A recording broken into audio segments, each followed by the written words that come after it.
quería dar nuevamente las gracias a la Federación por la invitación y a la Fundación Rasmus por traerme a hablar un tema del que podría estar toda una semana hablando.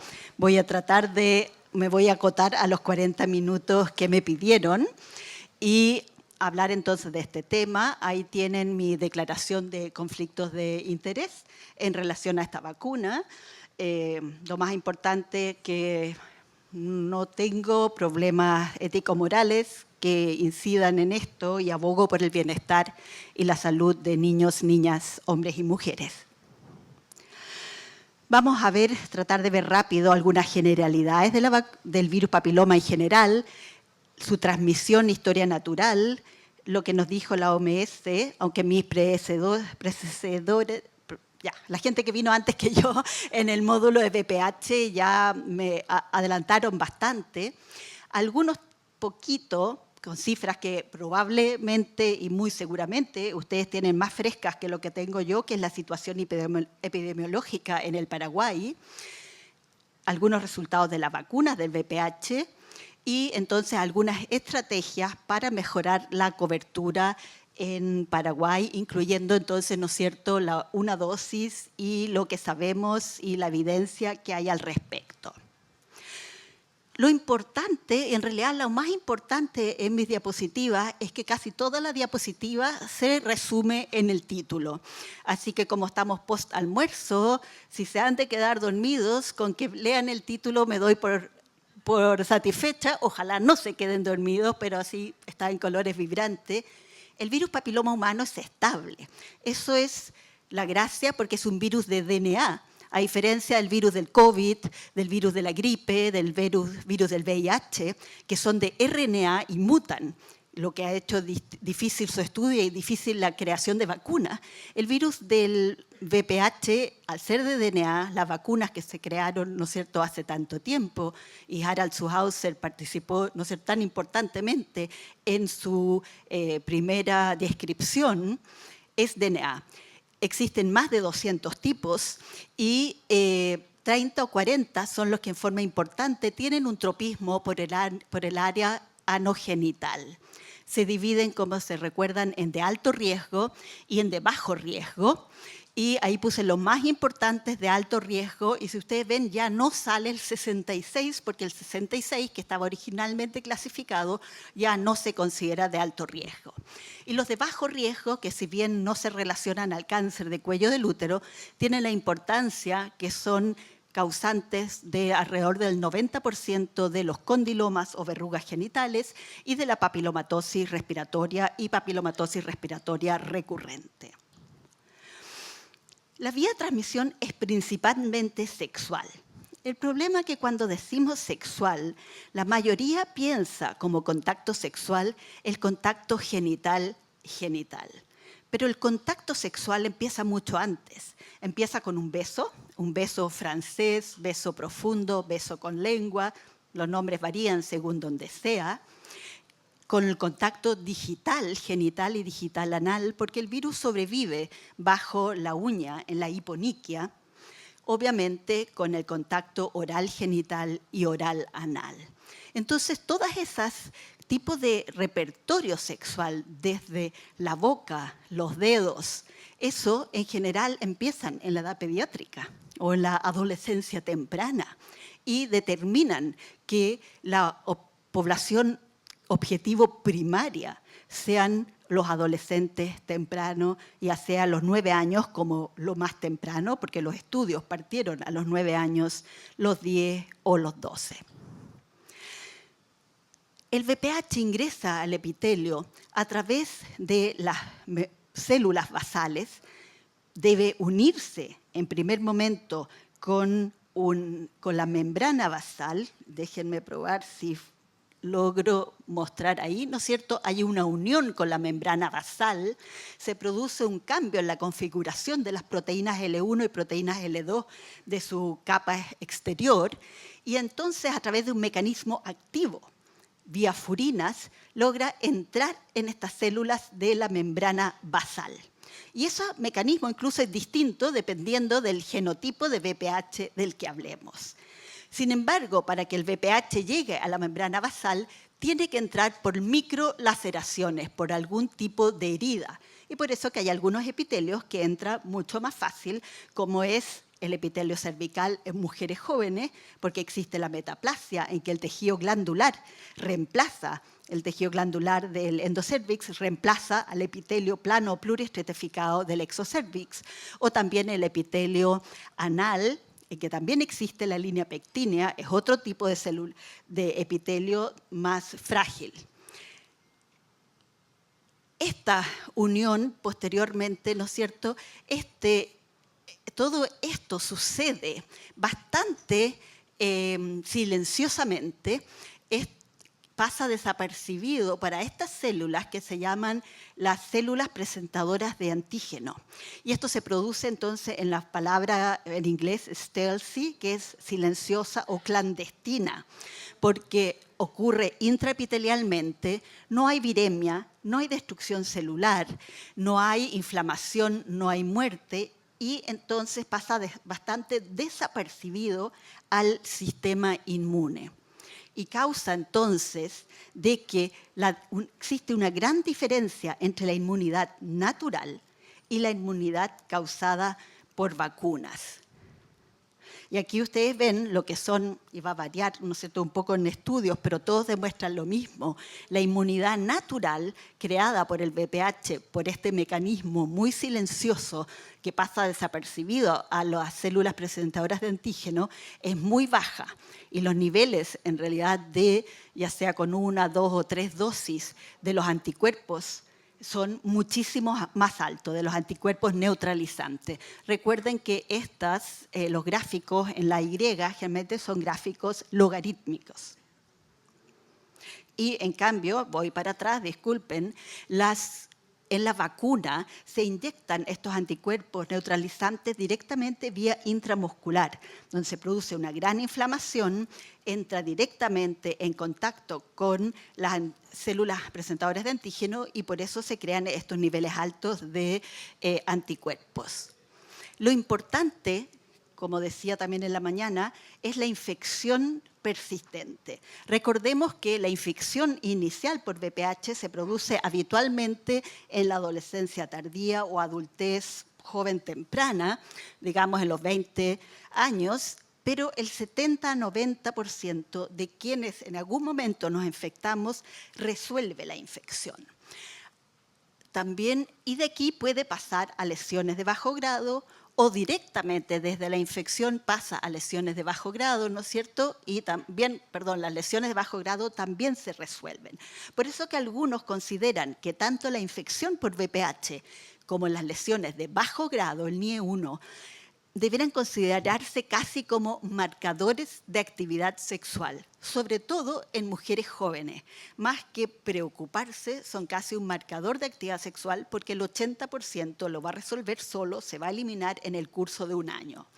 El problema ocurre cuando la infección es persistente y evolutiva.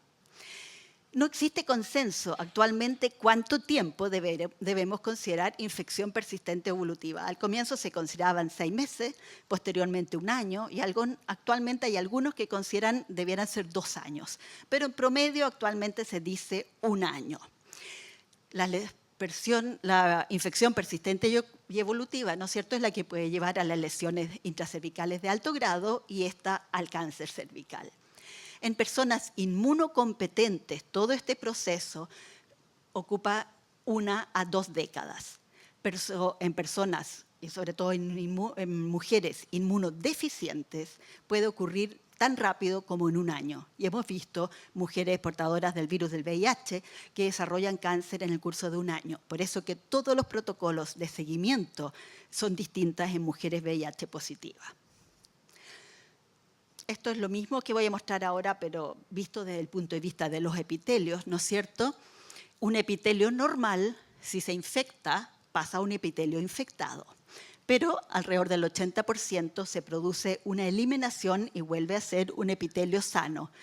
Puede volver a infectarse porque hay tan poca inmunidad natural, puede volver a eliminar y sigue en este círculo. Pero en todo este círculo vicioso, alguna vez puede que no lo elimine y progresa y puede haber un precáncer. Incluso ese precáncer puede regresar y volver a un epitelio infectado. Puede seguir en el mismo círculo vicioso o puede retroceder. O en el peor de los casos, ¿no es cierto?, se produce una invasión y llegamos a un cáncer. Y en inmunocompetentes todo esto también toma años a décadas. Inicialmente, cuando no sabíamos mucho, se hizo mucha iatrogenia. Cuando una mujer que tenía una citología negativa por años seguidos le aparecía una citología alterada, le decían, oh, aquí hubo infidelidad de parte de él o de parte de ella. Pero eso no necesariamente es así. Podía ser que estuviera dentro de estos círculos viciosos o que siempre estaba el virus, pero bajo los niveles de detección. Ya sea que estaba en el PAP, que tiene altos porcentajes de falsos negativos, o un VPH, un test de PCR, que también hay niveles de detección. Entonces hay que tener mucho cuidado con lo que se dice y no cometer iatrogenia. Aquí quiero que primero vean la pirámide a su izquierda, que es en general la pirámide de carga de enfermedad en el mundo. En azul, hombres, en amarillo, mujeres. Lo menos frecuente arriba, pene, seguido por cáncer anal, en que a nivel del mundo se divide aproximadamente 50% la carga es en hombres, 50% la carga es en mujeres. Y en mujeres el cáncer anal es porque la infección de VPH en mujeres es regional. Las mujeres que tienen VPH genital, generalmente el 100% de ellas tiene VPH anal. No tiene que ver con actividad sexual anal receptiva. Posteriormente cáncer vulvar y vaginal. Luego, cáncer de cabeza y cuello, en que aproximadamente 3/4 partes de la carga de cáncer de cabeza y cuello VPH positiva es en hombres. Y la base de la pirámide, sin lugar a duda, es el cáncer de cuello del útero. Y por eso que la vacuna se inició como para prevenir el cáncer de cuello del útero. A la derecha tienen la pirámide de Paraguay. Y si ustedes ven, no se fijen en los números, porque obviamente son números mucho más pequeños, sino quisiera que vean la distribución de los colores. Paraguay tiene una distribución distinta. Número 1, el número más pequeño, perdonen, en la punta de la pirámide, es cáncer de ano. Y el cáncer de ano, ahí 2/3 son en mujeres. Eso ya nos habla que hay, ¿no es cierto?, la distribución es distinta. Y si 2/3 de mujeres ahí tienen cáncer de ano, ya nos está diciendo, número 1, que la aportación de VPH en mujeres aparentemente es mucho mayor que la de hombres, al menos con las cifras que se manejan. Número 2, sigue cáncer de pene. Ya nos dice el tiro, al ver la pirámide, que existe mucho cáncer de pene en Paraguay. Seguimos con cáncer de vulva y vagina. Y cabeza y cuello también vemos que, a diferencia del mundo en que 3/4 partes son de hombres y 1/4 es en mujeres, aquí las cifras son casi 50 y 50%. Es decir, si uno ve, las cifras actuales muestran que las mujeres en Paraguay están muchísimo más castigadas por VPH. Si es así o no, 100% no sabemos, pero son las cifras que se manejan. Y en condilomas, en realidad no sabría decir la distribución en el mundo, es más o menos igual, un poquito más en hombres, pero no encontré cifras de la distribución en Paraguay. Esto es el ejemplo de la distribución. Son los nuevos casos anuales de cáncer de ano en Paraguay, mujeres en azul. Y ustedes ven que en edades más jóvenes es en hombres. En hombres se sabe que el factor de riesgo más importante, ¿no es cierto?, es tener sexo, el sexo de hombres con hombres, pero en mujeres, como yo les decía, y sobre todo aquí mujeres mayores, es la infección regional con VPH. Y ustedes ven que la gran mayoría acá son mujeres. Y quiero explicar algo, porque para muchos esto dice que raro, si se sabe que en el mundo el cáncer de ano es una cosa de hombres que tienen sexo con hombres. Y ahí quiero explicar que eso es un malentendido, que simplemente viene de una herramienta estadística y que tiene que ver con el tamaño de las muestras y el poder estadístico. El cáncer de cervix es muy frecuente. Por lo tanto, estudiar una herramienta terapéutica, el cáncer de cervix, perdón, es más frecuente, ¿no es cierto?, que el de vagina, más frecuente que el de ano en algunos países y lejos, o sea, el de pene, o mucho más frecuente en este caso que el de ano. Y por lo tanto, cualquier tratamiento o, en este caso, una vacuna, iba a requerir poco tiempo de estudio y seguimiento entre los que reciben la vacuna y los que no reciben, dada la gran muestra, dado el gran número de 500.000 mujeres, medio millón de mujeres que hay cada año que tienen un cáncer de cuello del útero. En cambio, el cáncer de ano, en números de absoluto, es mucho menos frecuente y iba a requerir muchísimo más tiempo en tenerse resultados. Y quizás todavía no tendríamos buenos resultados. Por lo tanto, había que recurrir a una herramienta estadística, que era buscar algún tipo de población en que tuviéramos esta misma proporción. Y se buscó un subtipo de población, que es el subtipo de los hombres que tienen sexo con hombres VIH positivo, que es el grupo poblacional que tiene las mayores tasas de cáncer de ano, que tienen mayores tasas que los hombres que tienen sexo con hombres VIH negativo, mayores que los hombres que tienen sexo con mujeres VIH positivo, y en cambio los hombres que tienen sexo con mujeres VIH negativo son los que menos tienen. Y ustedes ven que esto se repite con los tipos de cánceres en mujeres. Entonces, al estudiar en esta subpoblación de hombres que tienen sexo con hombres VIH positivo, se lograba estudiar una población con alta prevalencia y, por lo tanto, requerir menos tiempo en observar resultados con la vacuna. Lamentablemente, eso dejó en la mente de muchas personas que el problema del cáncer de ano es un problema de hombres que tienen sexo con hombres, y peor aún si son VIH positivo. Pero no es así. En el mundo, el cáncer de ano se da igual, 50 y 50%, hombres y mujeres. Y en Paraguay vimos ya que es 2/3 en mujeres y 1/3 en hombres. Quería aclarar este concepto erróneo que lamentablemente está en muchas personas. Y llegando al cáncer de pene, yo sé que eso lo saben ustedes más que yo, la frecuencia de cáncer de pene es el triple en Paraguay que el promedio en el mundo. En Paraguay, en Colombia y en Brasil son las mayores tasas del mundo.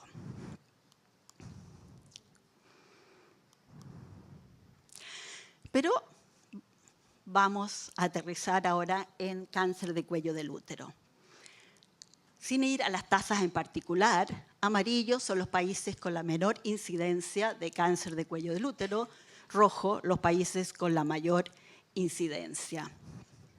Estas son cifras de las tasas estandarizadas para el 2020 y la mortalidad evidentemente es casi un reflejo en espejo, que es aproximadamente el 50% de la incidencia. Otra vez, amarillo claro, las menores tasas de mortalidad, rojo, las mayores tasas de mortalidad, mientras más oscuro el rojo, peor. Cuando uno ve las cifras en números absolutos, dice, bueno, las que más se mueren son las mujeres de 30 a 50 años. Son los mayores números absolutos, ¿no es cierto? Y obviamente son las que pierden el mayor número de años productivos y afectan en la economía. Sin embargo, en Latinoamérica en general, porque eso no es solo un problema de Paraguay, también para el resto de nuestros países latinoamericanos, y es la gran diferencia que tiene con los países europeos en Estados Unidos. La cola del histograma se va hacia la derecha claramente. Y si lo vemos en tasas estandarizadas por edad, ¿no es cierto?, no baja. O sea, claramente se va para la derecha. Nosotros en Latinoamérica tenemos el problema que el cáncer sigue hasta edades mucho mayores. Y muchos de nuestros países adoptamos algunas guías foráneas que dice, bueno, donde nosotros el tamizaje, y reconozco que como no me dedico a tamizaje, no sé cómo es el tamizaje en Paraguay, pero en Chile en general las guías son hasta los 64 años. Si es que tuvo 10 años de tamizajes previos negativos. Pero la población se olvida de eso si es que tuvo 10 años negativos. Y en la mente de muchos está hasta los 64 años. Y después no hay tamizaje y las mujeres se siguen muriendo. desde que nos levantamos esta mañana, y ustedes llegaron puntuales o no tan puntuales, pero llegamos a las 7:30 de la mañana aquí, hasta esta noche que nos acostemos, habrán fallecido 5 mujeres paraguayas por cáncer de cuello del útero, que es un cáncer que más mata. Es la primera causa de muerte en algunas zonas de Paraguay y en otros es la segunda. Y es un cáncer completamente prevenible. Por lo tanto, ¿qué podemos hacer? A veces, lamentablemente, solo la prevención terciaria. O sea, vamos a partir por abajo. La prevención primaria, que es lo que les voy a hablar el resto, prevenir la infección por VPH. La prevención secundaria, que ya nos habló parte del doctor cuando habló digamos, del tamizaje, pero habló de la colposcopía, que es prevenir la enfermedad haciendo el tamizaje, ¿no es cierto?, y tratar la enfermedad precursora. Y la prevención terciaria, que ya es prevenir la muerte y tratar la enfermedad o cáncer, o a veces solamente medicina paliativa. El 2020, entonces, en la mitad de la pandemia, la OMS lanzó su estrategia mundial para acelerar la eliminación del cáncer del cuello del útero, y que si es que todos los países cumplíamos estos objetivos del 90, 70, 90 hacia el 2030, en 100 años se eliminaría el cáncer del cuello del útero de todo el mundo. Hay países como Australia que ya lo lograron, pero todo el mundo sería en 100 años más. El 90 es que el 90% de las niñas tengan una vacunación completa, prevención primaria. El 70% de las mujeres tengan un buen tamizaje, un tamizaje de calidad, que serían al menos 2 VPH de detección de virus papiloma, y el 90% de quienes tengan una enfermedad tengan tratamiento. El 2022, eso significaba solamente, pese a todos países en azul, que ya lo mostró la doctora previa que yo, todos esos países en azul son los que tienen la vacunación en sus PNI, en sus programas nacionales de inmunización. Las Américas tenemos una espectacular tradición en vacunación, como Europa. Pero el problema es que eso solo representaba al 13% de las niñas del mundo. Ahora que existe la vacuna china y la vacuna de la India, hemos subido el 15% y estamos quizás un poco más cerca del 20%, pero es nada. Las vacunas que tenemos incluyen la vacuna bivalente, protegen contra virus 16 y 18, responsables del 70% de los cánceres. La cuadrivalente, que es parte del Programa Nacional de Inmunizaciones de Paraguay, ¿no es cierto?, protege contra esas dos, pero también los virus 6 y 11, responsables de los condilomas y de la papilomatosis respiratoria recurrente. Y la nonavalente suma 5 tipos más, 31, 33, 45, 52 y 58, que en su contexto, entonces, son responsables del 90% de los cánceres de cuello del útero. Y estas son las vacunas que les decía que existen. En las 3 amarillas son las bivalentes, las 2 al final son las 2 que se producen en China y se colocan básicamente en China. Las 2 verdes son las cuadrivalentes, una de las cuales, la Cervaraq, es producida por el Serum Institute de India. Y esas 3, bueno, ya aumentaron del 13% en las niñas a cifras que varían entre el 15% y el 20% de las niñas, porque son los 2 países con mayor población del mundo, y la nonavalente entonces. Las aprobaciones locales de edad, no estoy hablando de las edades que se ponen en el Programa Nacional de Inmunizaciones, varían según los países del mundo. La FDA en Estados Unidos aprueba de los 9 a 45 años porque son estrictamente las edades en que se hicieron los estudios. Pero como no hay lógica de que no se puedan colocar en edades posteriores, la EMA, que es el organismo regulatorio, como la FDA, pero en Europa, no puso límite superior. Así que si uno tiene 95, si tiene actividad sexual y el dinero, se la puede poner en Europa. Y en Paraguay no hay lineamientos claros, depende un poco de los vacunatorios. Les voy a hablar solamente de las cifras de algunos de los seguimientos y de la duración, porque nos preguntamos cuánto están durando las vacunas, de la vacuna cuadrivalente, que es la que se usa en Paraguay, y las cifras más recientes. Para mujeres, lo más reciente que hay de largo plazo, de uso largo plazo, es el seguimiento que hubo de estas vacunas en los países nórdicos.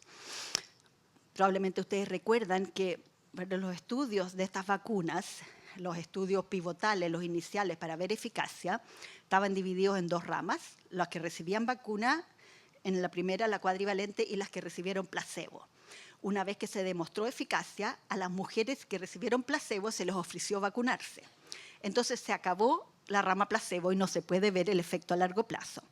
Por lo que para ver la eficacia a largo plazo, lo que se hace es seguir a las mujeres en países nórdicos. ¿Y por qué? Porque los países nórdicos son los países espectaculares y los mejores para hacer todo tipo de estudios, porque tienen todas las bases de datos interconectadas entre sí, vacunas, biopsias, Papa Nicolau, lo que usted quiera. Y eso mismo para todas las enfermedades. Y además van a sus controles, porque fuéramos latinas, no sé cómo son las doctoras aquí, pero yo me hacía mis Papa Nicolau cada 5 años, debo decirlo con mucha vergüenza, así que mal. Y para la vacuna nonavalente, las dos ramas fueron cuadrivalente versus nonavalente. Cuando se demostró que la nonavalente protegía lo que la cuadrivalente no, también se les ofreció ponerse la nonavalente, entonces se perdió el brazo control y también se siguen entonces en países nórdicos. Para la vacuna cuadrivalente hay 14 años de seguimiento y lo que se publicó en el 2020, y no hay cambios ahora ya hacia el 2024. Y para la vacuna nonavalente los resultados se publicaron en el 2021 con 8 años de seguimiento, así que en la práctica hay 3 años más y no hay cambios en los resultados, pero no están publicados.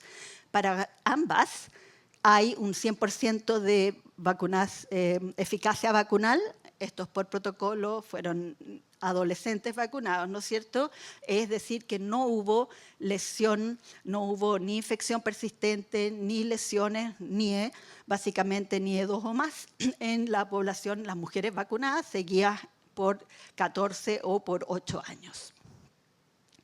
Y este es el caso en hombres, que lo que más se ha seguido son hombres jóvenes que tenían 16 a 26 años. Este es un grupo que era un poco distinto.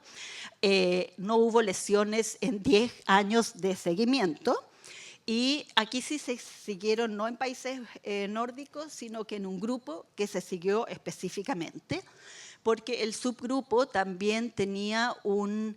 y aquí está, que no hubo lesiones. Estos son los resultados del estudio, del estudio basal.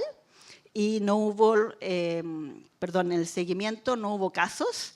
Y déjenme ver si puse, no puse los resultados del subgrupo de hombres que tenían sexo con hombre. Hubo un caso que tenía una biopsia de una lesión intraanal, porque en el subgrupo de hombres que tienen sexo con hombres se estudiaban los AIN, las neoplasias intraanales, y hubo un caso que tuvo una patología en que la biopsia había una coinfección de VPH16 con VPH52. Eran vacunados con vacuna cuadrivalente. No les voy a mostrar ninguno de los estudios que todos se conocen, que eran los estudios a corto plazo de prevalencia VPH, condilomas y posteriormente los de mediano plazo, solo lo que hay de cáncer, que probablemente igual se lo saben, pero que los encuentro tan emocionante que lo muestro igual, que es el primer estudio que mostró que la vacuna sirve para prevenir el cáncer y fue la aprobación del 2020 de lo que sucede en Suecia. En Suecia, la vacunación se empezó en el año 2007 con un subsidio estatal y con los resultados iniciaron la vacunación el 2012 ya en su programa de vacunación nacional y para niñas y mujeres de 13 a 18 años. Y con un catch-up, que fue una vacunación para rezagadas de 13 a 18 años, ya que las anteriores solo lo habían recibido con un subsidio. Y desde ese momento entraron al plan nacional las de 10 a 12 años. Y además se estableció una cohorte de seguimiento de un poco más de 1,5 millones de mujeres, una cohorte nacional, mujeres de 10 a 30 años residentes en Suecia entre el 2006 al 2017. Y estas mujeres eran 500.000 vacunadas y 1 millón de mujeres no vacunadas. Considerando los tiempos, la gran mayoría tenía 3 dosis de vacuna y se siguieron hasta que cumplían 30 años o tenían un cáncer o emigraban del país, etcétera, etcétera. No voy a entrar en mayores detalles, creo que una imagen vale más que 1000 palabras. Estos no son modelos matemáticos, estos son incidencia acumulativa de cáncer reales en mujeres reales. La curva naranja son mujeres no vacunadas y esos son los números de incidencia acumulada de cáncer. En línea azul son las que se vacunaron entre los 17 y 30 años y en línea verde, porque no hubo cáncer, son las que habían recibido su vacuna antes de los 17 años. Y esta fue la primera demostración a nivel del mundo que vacunar antes de los 17 años servía para prevenir el cáncer. El próximo país que demostró lo mismo fue otro país nórdico, que fue Dinamarca, con una cohorte de un poco menos que 1 millón de mujeres, que siguió incluso del 2006 al 2019, por un poco más tiempo, y 500.000 mujeres vacunadas, y ahí el 78% había recibido 3 dosis. Obviamente no había ni una diferencia si se habían vacunado o no se habían vacunado entre los 20 y 30 años, porque se siguieron hasta los 30 años, pero ya se empezaba a ver diferencias si se habían vacunado entre los 17 y los 19, en rojo son las vacunadas, y si se habían, no sé qué pasó con, algo pasó con la diapositiva, el C, quedó debajo. Si ven abajo el cuadradito, que el cuadro C quedó debajo. Pero si me creen, el C demuestra lo mismo que demuestra la imagen de Suecia, que evidentemente si se habían vacunado antes de los 17 años no había cáncer en comparación con los mayores. Y el que no me cree, le muestro la diapositiva en mi computador después.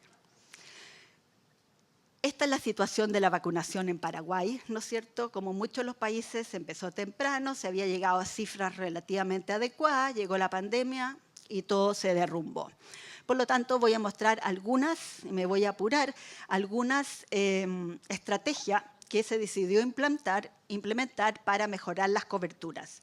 Vacunación obligatoria, vacunación de una dosis, vacunación a hombres y derribar las barreras a vacunar. La recomendación del comité técnico fue cambiar el esquema de una dosis y la población objetivo, como ya se dijo varias veces, ¿no es cierto? Si bien en la cohorte de niñas nacidas en el 2014 hay una vacunación de rezagadas que se ve bien abajo, de las que tienen 15 a 18 años. O sea, este año se vacunan además las rezagadas que tienen hasta 18 años, así que se vacunan desde los 14 a los 18. La estrategia de vacunación ha pasado lo mismo que en muchos países del mundo.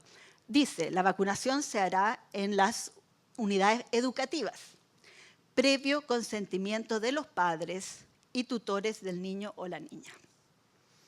Eso ha pasado en muchas partes del mundo. Eso tiene que ver con un requerimiento que va básicamente de los colegios. Pero, y aquí nos salvamos, ¿por qué? Y digo, aquí hay un problema de las leyes, porque en Paraguay, al igual que en Chile, etcétera, la vacunación es obligatoria. Todo menor de edad deberá ser inmunizado y los padres, representantes, tutores o encargados de la custodia serán responsables del cumplimiento de esta obligación. Todos los habitantes de la República estarán obligados a someterse a la inmunización con sujeción a los programas. O sea, por un lado existe obligación, pero los colegios solicitan un consentimiento. Bueno, es fácil, pueden ir a los servicios, ¿no es cierto?, de salud, donde no les piden el consentimiento. Así que, ¿cierto?, puede crear algunos roces intrafamiliares, pero yo siempre digo, si el papá no da permiso para que lo vacunen en el colegio, la mamá puede tomar al niño y llevarlo al servicio de salud. Y eso lo comprobé con mi contacto ministerial. Así que... Ay, lleguemos al OMS, perdonen. El 2022, el grupo asesor de vacunas de la OMS, ¿no es cierto?, recomendó actualizar los esquemas de vacunación. 1 o 2 dosis para niñas de 9 a 14 años, 1 o 2 dosis para mujeres de 15 a 20 y 2 dosis para las mujeres mayores de 21 años. ¿Cuáles son la evidencia que tiene? El proyecto en Costa Rica, en que vieron, ¿no es cierto?, de que fue un seguimiento a largo plazo de las niñas y vieron que la eficacia vacunal y los niveles eran exactamente iguales según, ambos se mantenían a largo plazo y no había diferencia en la eficacia vacunal. Este es el estudio de Costa Rica. En el estudio de la India, del Instituto de Estudios del YARC en Cáncer, en realidad fue un estudio que partió como un ensayo randomizado para comparar 3 dosis con 2 dosis. Iban en la mitad cuando por un problema político no relacionado con la vacuna VPH se prohibió efectuar cualquier estudio de vacunas en la India. Y por lo tanto se quedaron a la mitad de enrolar niñas. Entonces tenían niñas enroladas que llevaban 1 dosis o 2 dosis o 3 dosis. Y hubo que cambiar el estudio entonces y ver seguir a largo plazo y qué pasaba con las que habían recibido 1 dosis. Y aquí vieron también que no había diferencias entre las que habían recibido 1, 2 o 3 dosis en relación a las que no tenían ninguna. El primero y estos dos son resultados post hoc, es decir, no fueron diseñados para ver esto, pero evaluando retrospectivamente los resultados, se observaron estos resultados. Pero hay 2 protocolos que sí fueron resultados, el que se hizo en Kenia, que es un estudio doble ciego randomizado. Se compararon chicas que recibieron 1 dosis de bivalente, nonavalente o meningococo, en que aquí estos 2 gráficos es lo mismo, solo que este está amplificado para ver mejor las diferencias. Arriba se ven las que no habían recibido vacuna y recibieron vacuna contra el meningococo, y aquí las que habían recibido nonavalente, y obviamente se ve una diferencia en cuanto a las tasas acumulativa de infección. Y el otro estudio lleva a cabo también en África, este es el estudio DORIS en Tanzania, que también fue un estudio randomizado de no inferioridad, estudia 1 dosis, 2 o 3 dosis de vacuna bivalente y nonavalente a lo largo de 2 años en 930 niñas, y también se ve que a largo plazo se mantienen las tasas, no disminuyen las tasas de anticuerpos.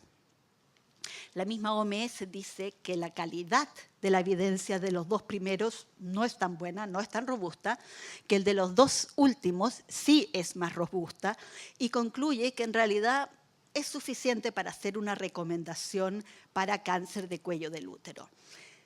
Y reconoce, y yo siempre digo, la OMS es un ente político, recomendar que habrá todo el mundo, y el mundo es distinto.